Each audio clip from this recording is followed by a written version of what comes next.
I've been mulling over this for a little bit. Venezuela hasn't been in the news too much.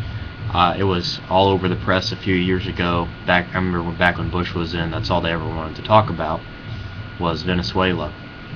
And I figured it doesn't really have as much relevance with the marginal gains in crude production in the U.S. and elsewhere. But I'm thinking we already went to war with Iraq for the crude, and we got the crude. And we've all known that the U.S. government has been against Venezuela for a long time, probably for similar reasons, because they want control of the crude there. And if you look at the big producers of oil, well, who are they? USA, Saudi Arabia, Russia. As far as production goes, those are the top three, not in that order, but the order goes Russia, Saudi Arabia, and then U.S. And then Russia and Saudi Arabia, it's a really thin margin between them.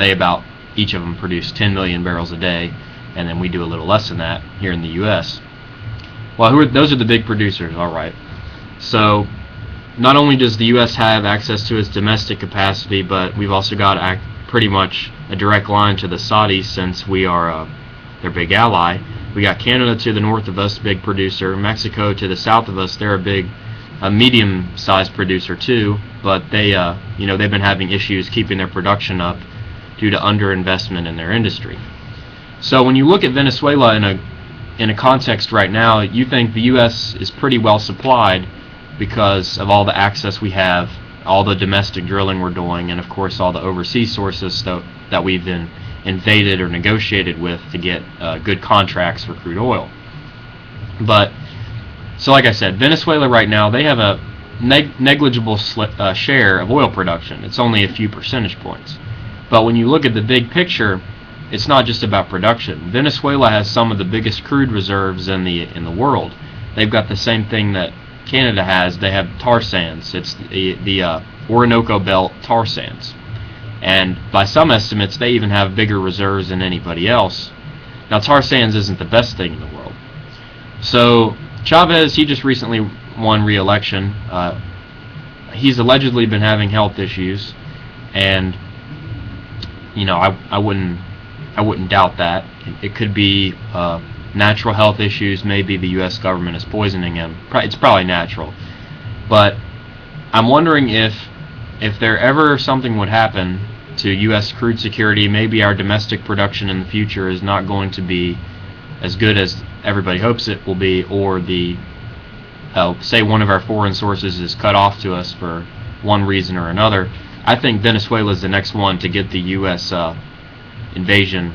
I think they're going to be next. If the government deems fit, they can create any kind of false flag terror attack that they want on Venezuela, or they can give some other kind of justification, like save the children or any other kind of justification. And the crude reserves in Venezuela are so vast. If you haven't seen this before, they sell gasoline for it's almost literally pennies on the gallon, because the government subsidizes the gasoline there. Now consumption is low because it's a poor country, but they subsidize it, and the government can afford it, at least for the moment, because they have so much production and there's not much domestic crude use. So if something should happen, God forbid, if there should be global oil market chaos and the price goes up and the U.S. loses access, they're probably going to start trying to get the public, rally them into a frenzy to go to war with the Venezuelans.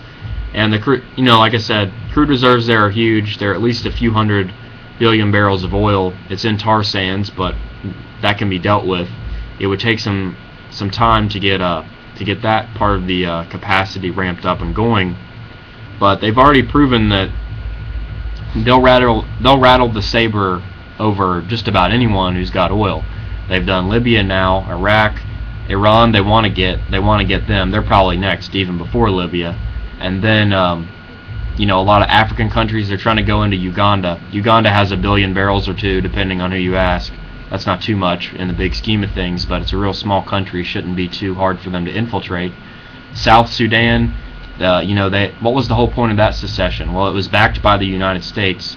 Well, if you look at the crude oil production of Sudan, they're a significant producer. They produce, a good bit, all the oil's in the south, so the United States backs them. They want to come in and build a pipeline and get that oil out that way. But why not go for Venezuela? The United States has plenty of options, but it's right in our backyard. You just sail down from the East Coast, and you invade, you get the crude, and then if you want to ship it out by tanker, now it's going to take some investment, but since it's right in our backyard, you can just take it right up, north to the East Coast refineries, or if you want to take it to the West Coast, well, look what's right next to Venezuela. There's the Panama Canal. You can take it out that way.